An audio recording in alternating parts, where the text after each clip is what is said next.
მოგესალმებით მეგობრებო, ეს არის გადაცემა პროპაგანდის წინააღმდეგ მე-12 ეპიზოდი პლატფორმა მის მინეზე. ხშირად, როდესაც ჰოლივუდის პოლიტიკურ თრილერებს ან ცინიკურ სატირებს უყურებთ, გონია, რომ ეს ყველაფერი მხოლოდ სცენარისტების ფანტაზიაა. ჩვენ ფიქრობთ, ეს ხომ კინოა. რეალურ ცხოვრებაში ასეთი სქემები არ მუშაობს. მაგრამ დღეს მე დაგიმტკიცებთ საპირისპიროს. ამ გამოშვებაში ჩვენ განვიხილავთ 10 საუკეთესო ფილმს პოლიტიკურ манипуляციებზე, მედია ომებზე, fake news-ებსა და spin დოქტორებზე. და რაც მთავარია, თითოეულ ამ ფილმს პირდაპირ დავუკავშირებთ იმას, რაც ჩვენს თვალწინ აქ საქართველოში ხდებოდა და ხდება. თქვენ ნახავთ, რომ ჩვენი პოლიტიკური ტექნოლოგიები ხშირად ზუსტად ჰოლივუდური სახელმძღვანელოებით მოქმედებენ. დავიწყოთ. პირველი, ბარი ლევინსონის ზაღრის კუდის კიცინი და ქართული რეალობა დავით გარეჯის საქართველოა. არჩევნებამდე 11 დღით ადრე პრეზიდენტის სექსუალურ სკანდალში ეხოვა. მას არასრულწლოვან გოგონასთან კავშირში ადანაშაულებენ. რეიტინგი ურსკვლისკენ მიექანება. არჩევნების წაგება გარდაუვალია. სწორედ ამ დროს საქმეში ერთვება სპინ დოქტორი, პიარ გენიოსი კონრად ბრინი, რომლის როლსაც რობერტ დე ნირო ასრულებს. რეიტინგის გადასარჩენად ისინი დგამენ ვირტუალურ ომს ალბანეთში. ქმნიან ყალბ კადრებს ტოლვილებზე, იგონებენ გმირ ჯარისკაცს და მთელ ამერიკას პატრიოტულ ეიფორიაში ხვევენ. რათა რეალური სკანდალი ყველამ დაივიწყოს. მოდით ვნახოთ ერთი საკულტო დიალოგი ამ ფილმიდან, რომელიც იდეალურად ხსნის, თუ როგორ ირჩევენ პოლიტიკური ტექნოლოგიები მსხვერპლს თავიანთი манипуляციებისთვის. ომი უნდა წამოვიწყოთ? არავითარი ომი, ომის ილუზიას შევქმნით. ალბანეთთან? ალბათ. რატომ? რატომაც არა. ისინი მიუღებლად და მოუხერხებლად მიაჩნიათ. სხვამაც შესახებ არაფერია ცნობილი. კიდევ რა არის ცნობილი? მათ არავინ ენდობა. შემდეგ იწყება ილუზიის უშუალო წარმოება. ფილმის ერთ-ერთ ყველაზე სასაცილო და ამავე დროს საზარელ სცენაში ჩვენ ხედავთ, როგორ იღებენ სტუდიაში მწვანე ეკრანის ფონზე ტოლვილ ალბანელ გოგონას, რომელიც თითქოს ტერორისტებს გაურბის. საბოლოო პროდუქტი კი ტელევიზიით გადაიცემა და ეს გამოიყურება 100%-ით რეალურად. ამერიკელი ხალხი ყლაპავს ამ სატყუარას, ერთიანდება პატრიოტულ ეიფორიაში და სრულად ივიწყებს პრეზიდენტის სექსუალურ სკანდალს. იმიტომ რომ, როგორც ფილმის გმირი ამბობს, ჩვენ გვახსოვს ომის სლოგანები, მაგრამ თავად ომები არა. იმიტომ რომ ეს შოუ ბიზნესია.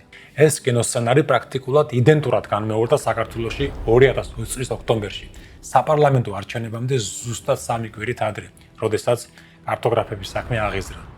ფილმის მსგავსად, სადაც სპინ დოქტორები ხალხის ემოციებს სათამაშოდ უცნობ ალბანეთს ირჩევენ, ქართულმა პოლიტიკურმა ტექნოლოგიებმა გამოიყენეს ჩვენი საზოგადოებისთვის ყველაზე წმინდა და სენსიტიური თემა. დავით გარეჯის სამონასტრო კომპლექსი. ორ საჯარო მოხელეს, ივერი მელაშვილსა და ნატალია ილიჩოვას ბრალი დაასდეს რუკის დამალვასა და ტერიტორიების აზერბაიჯანისთვის დათმობის მცდელობაში. მედიაში აგორდა ტოტალური კამპანია ლოზუნგით დავით გარეჯი საქართველოა. მაგრამ საქმის პოლიტიკური ბუნება არჩევნების დასრულებისთანავე გამოაშკარავდა. როგორც კი ხმები მობილიზდა და არჩევნებმა ჩაიარა, თემა მყისიერად გაქრა მედიიდან. კარტოგრაფები გერაუთი გამოუშვეს, ხოლო თავად გარეჯში ვითარება მხოლოდ გაუარესდა. აზერბაიჯანულმა მხარემ იქვე სამხედრო ბაზა ააშენა. ქართველი მმართველებისთვის კი ტაძრებით ხემდე დაკეტილია. ტექნოლოგია მიმუშავა, ხმები მობილიზდა და პროექტი დაარქივეს. მეორე ფილმი ჩვენი ბრენდია კრიზისი და ქართული რეალობა გლობალური ომის პარტიის ნარატივი. ეს ფილმი პოლიტიკური მარკეტინგის ყველაზე ცინიკურ და ამავე დროს ეფექტურ სტრატეგიას ააშკარავებს. ეს არის დევიდ გორდონ გრინის 2015 წლის პოლიტიკური სატირა ჩვენი ბრენდია კრიზისი, სადაც მთავარ როლს ოსკაროსანი სანდრა ბულოკი ასრულებს. ფილმი ეფუძნება რეალურ მოვლენებს 2002 წლის ბოლივიის საპრეზიდენტო არჩევნებს, სადაც ამერიკელი პიარ კონსულტანტები ჩადიან უკიდურესად არაპოპულარული მდიდარი კანდიდატის რეიტინგის გადასარჩენად. სანდრა ბულოკის გმირი ხვდება, რომ მისი კანდიდატი კასტილიო, რომელიც მსხვილ ბიზნესთან და საერთაშორისო სავალუტო ფონდთან ასოცირდება, ხალხს სძულს. პოზიტიური დაპირებებით ის არჩევნებს ვერ მოიგებს. სწორედ აქ იბადება გენიალური და საზარელი იდეა. ნაცვლად იმისა, რომ კანდიდატი შეცვალონ, ისინი სვლიან მთელ ნარატივს. ისინი აცხადებენ, რომ ქვეყანა უსკულის პირასაა, ხოლო კრიზისის დროს ხალხი ხმას აძლევს არა კეთილ და პოზიტიურ ლიდერს, არამედ ძლიერ, თუნდაც მკაცრ მამას, რომელიც მათ გადარჩენას პირდება. მოდით ვნახოთ ერთ-ერთი საკულტო მომენტი, სადაც ჯეინი თავის გუნდს ამ ახალ ცინიკურ სტრატეგიას უხსნის. კასტილიო. შეიძლება ისულაც არ მოგწონდეთ. შეიძლება ფიქრობდეთ, რომ ის ქედმაღალი ნაბიჯვარია და ის ერთადერთი არჩევანია. ერთადერთი არჩევანი გადარჩენისათვის. ეს არის ფსონები. ეს კრიზისია. და ჩვენ ბრენდი. ჩვენ ვყიდით კრიზისს. ჩვენი რეალობა კი არის ქართული ოცნების მიერ 2022 წლიდან უკრაინის ომის დაწყების შემდეგ შექმნილი პროპაგანდისტული ნარატივი გლობალური ომის პარტიისა და მეორე ფრონტის შესახებ. როდესაც ხელისუფლებას უჭირს ამომრჩეველს ეკონომიკური განვითარება, კეთილდღეობა ან ევროინტეგრაციის რეალური პროგრესი შეთავაზოს, ის იწყებს შიშის გაყიდვას. ქართულ პოლიტიკურ ველზე შემოიტანეს აბსტრაქტული მტერი, გლობალური ომის პარტია, რომელიც თითქოს დასავლეთიდან მართავს პროცესებს, აკონტროლებს საერთაშორისო საფინანსო ინსტიტუტებს და სურს საქართველოს საზარბაზნე ხორცად გადაქცევა. ამომრჩეველს დაუსვეს უმარტივესი ეგზისტენციალური ყალბი კითხვა. აბა ომი გინდათ? მოდით ვნახოთ, როგორ გამოიყურებოდა ეს კამპანია ჩვენს რეალობაში. ყველა ასეთ გადაწყვეტილებას გლობალური ომის პარტია იღებს, რომელიც ნატოზეც და ევროკავშირზეც გადამწყვეტი გავლენით სარგებლობს და რომლისთვისაც საქართველოსაც და უკრაინასაც მხოლოდ საზარბაზნე ხორცის ფასი აქვს.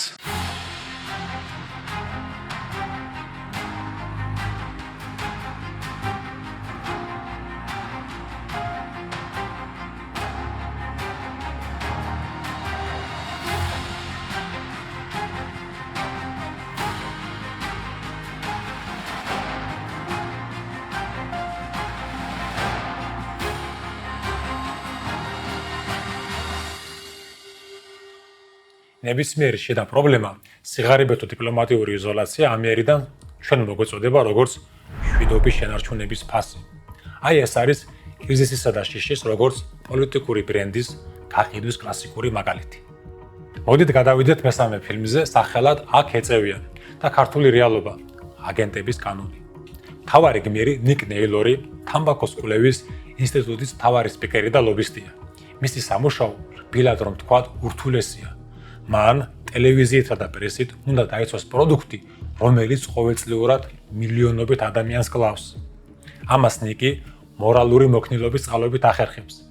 მისი მთავარი საიდუმლო ის კი არ არის, რომ სიგარეტის სარგებლიანობაზე გველაპარაკოს, არამედ ის, რომ სრულად შეცვალოს დებატების ჩარჩო.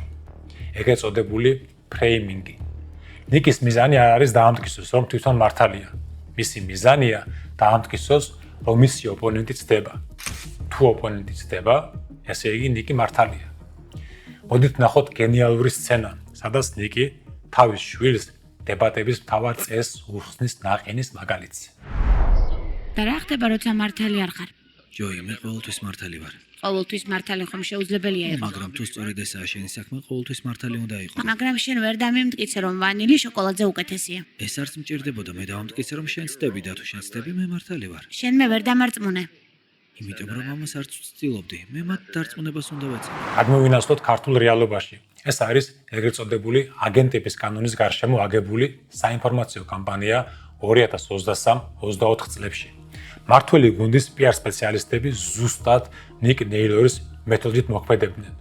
ნაცვლად იმისა, რომ შესულიყვნენ შინაარსობრივ დისკუსიაში იმაზე, თუ რატომ აზიანებს ეს კანონი სამოქალაქო სექტორს, დამოუკიდებელ მედიას და ქვეყნის ევროპულ მომავალს, მათ მთელი ნარატივი გადაიტანეს ორ მიმზიდველ სიტყვაზე: სუვერენიტეტი და გამჭვირვალობა. ნებისმიერი კრიტიკოსი თუ მომიტინგე გამოაცხადეს გამჭვირვალობის მოწინააღმდეგედ და უცხოური გავლენის აგენტად, რომელიც თითქოს და მალავს თავის ფინანსებს. მათ სრულად შეცვალეს სადისკუსიო ჩარჩო და რეალური დემოკრატიული პრობლემების განხილვა აბსტრაქტული, პატრიოტული ლოზუნგებით ჩაანაცვლეს. საუკუნეები ვიბრძოდით სუვერენიტეტის გაძლიერებისათვის და ახლა ხალხი გამოიყვანეს რაღაცა რუსული კანონის წინააღმდეგ სლოგანით სუვერენიტეტის ხარისხის ქვემოთ ჩამოსაწევად და სუვერენიტეტის არ მინდა მე გამჭვირვალობა. ანუ წარმოიდგინეთ რა სიტყვენ ის ახალგაზრდები რეალურად, რომელიც ლაპარაკობენ სლოგანის ქვეშ არა რუსულ კანონს, სინამდვილეში იტყვენ რომ არა მე არ მინდა არ დამანახოთ გამჭვირვალობა. მეგობრებო, აი ეს არის ნაყინის დებატები, ოღონდ სახელმწიფო მასშტაბით. სანამ საზოგადოება ცდილობდა აეხსნა თუ რატომ იყო ეს კანონი მავნებელი ევროინტეგრაციისთვის, ხელისუფლებამ დებატები მოიგო იმით, რომ ოპონენტებს მალულად ფულის ხარჯვა დააბრალა. შემდეგი ფილმი ტელექსელი და ქართული სატელევიზიო ომები. ეს ფილმი გადაღებულია ნახევარი საუკუნის წინ, მაგრამ დღეს ბევრად უფრო აქტუალურია ვიდრე მისი პრემიერის დროს. ეს არის სიდნი ლუმეტის 1976 წლის წინასწარმეტყველური შედევრი ტელექსელი. ეს ფილმი არის სატირა, რომელიც დეტალურად ააშკარავებს, თუ როგორ აქცევს რეიტინგებისა და მოგების დევნა ახალ ამბებს ემოციურ ცირკად, სადაც სიმართლე და ფაქტები მეორეხარისხოვანი ხდება. სიუჟეტის ცენტრშია ასაკოვანი ტელეწამყვანი ჰოვარდ ბილი, რომელსაც რეიტინგის ვარდნის გამო სამსახურიდან ათავისუფლებენ. სასოწარკვეთილი ბილი პირდაპირ ეთერში აცხადებს, რომ მომავალ სამშაბათს თავის ბოლო გადაცემაში პირდაპირ ეთერში მოიკლავს თავს. როგორ მოიქცა არხის ხელმძღვანელობა?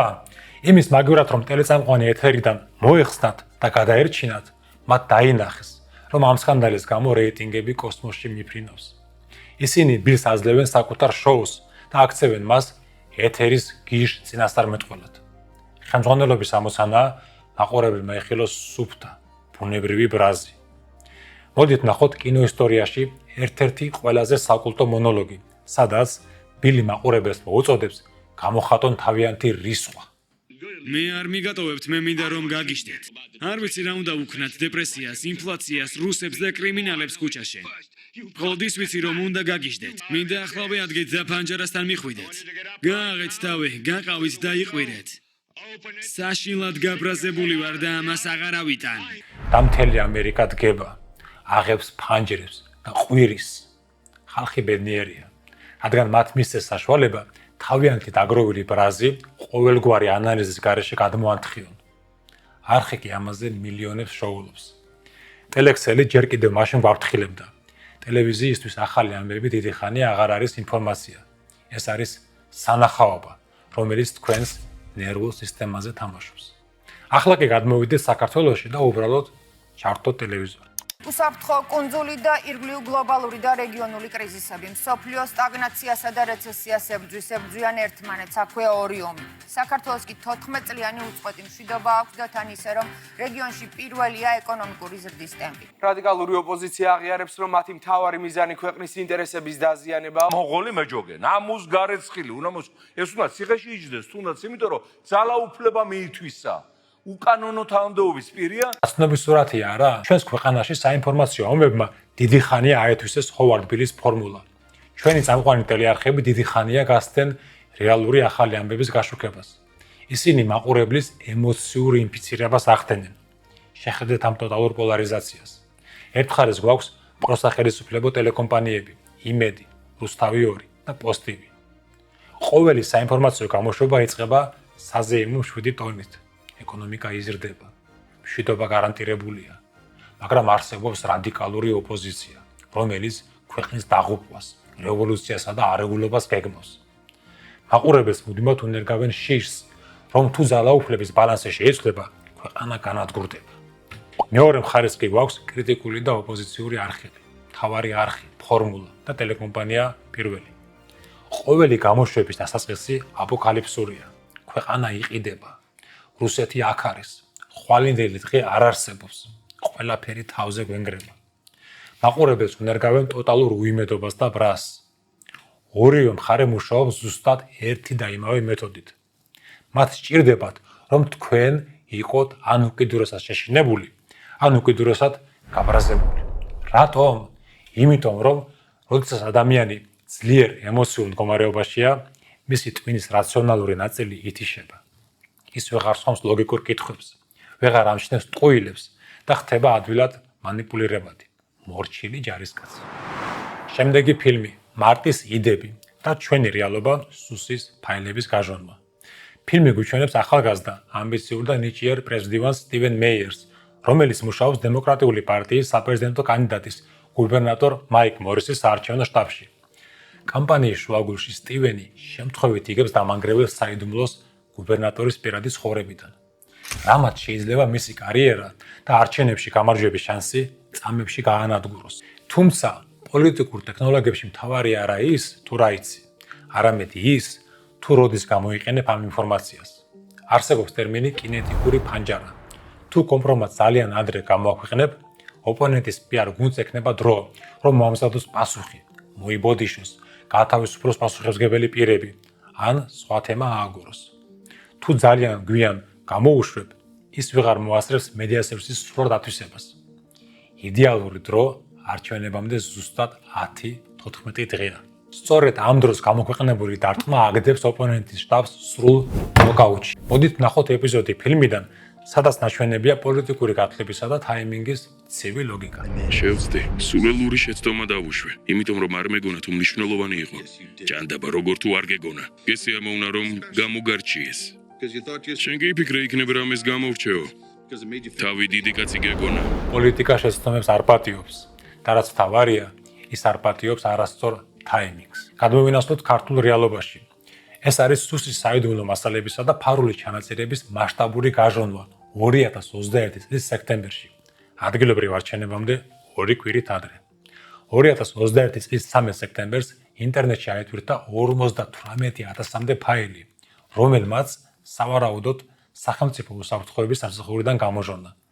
ფაილები მოიცავდა დეტალური ინფორმაცია სასულიერო პირების, ჟურნალისტების, აქტივისტებისა და უცხოელი დიპლომატების ფარული მიყურადების შესახებ. დოკუმენტები დაყოფილი იყო ცინიკურ კატეგორიებად, როგორიცაა კომპროები და მრუშები. დარტყმის დრო შეირჩა ქირურგიული სიზუსტით, არჩევნებამდე ზუსტად 2 კვირით ადრე. ამ საინფორმაციო ბომბა სრულად შეაგდო მმართველი პარტიის პიაშტაბი თავდაცვის რეჟიმში, რადგან დროის უკიდურესი დეფიციტის გამო მათ რეალური საპასუხო კამპანიის მომზადება ფიზიკურად ვეღარ მოასწრეს. ვისად და როგორ უსმენს სახელმწიფო უსაფრთხოების სამსახური. სუსის საიდუმლო ფაილების გავრცელების შემდეგ ჩვენ დაგვიკავშირდა პიროვნება, რომელსაც წლების განმავლობაში უშუალო შეხება აქვს ამ სტრუქტურასთან. მუშაობს იქ და დეტალურად იცის, როგორ ხდება მოსახლეობის ტოტალური მოსმენა. ის ჩვენთან საუბარში ადასტურებს, რომ გაჟონილი ფაილები ეკლესიის თემაზე მომუშავე დეპარტამენტისგან, ანუ მხოლოდ ერთი დეპარტამენტისგან წარმოებული მოსმენების შედეგია. შესაბამისად, მხოლოდ ზღვაში წვეთია იმ უზარმაზარი მოცულობის, უკანონო და ამორალური საქმიანობის, რომელსაც სუსი წლების განმავლობაში ეწევა.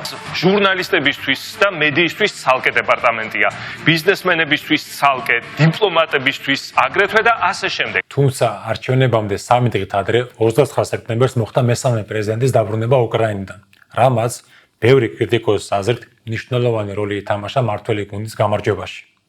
სულ ახლახანს მიხეილ სააკაშვილმა საკუთარ Facebook-ის გვერდზე თავადვე აღნიშნა, რომ მისი დაბრუნება რუსეთის მიერ ჩანერგილი ადამიანის დაიმედებით მოხდა. ეს იყო მე-12 ეპიზოდის პირველი ნაწილი. მეორე ნაწილს იხელავთ მომდევნო კვირას. გმადლობთ რომ ვიყურებთ, შეხვედრამდე.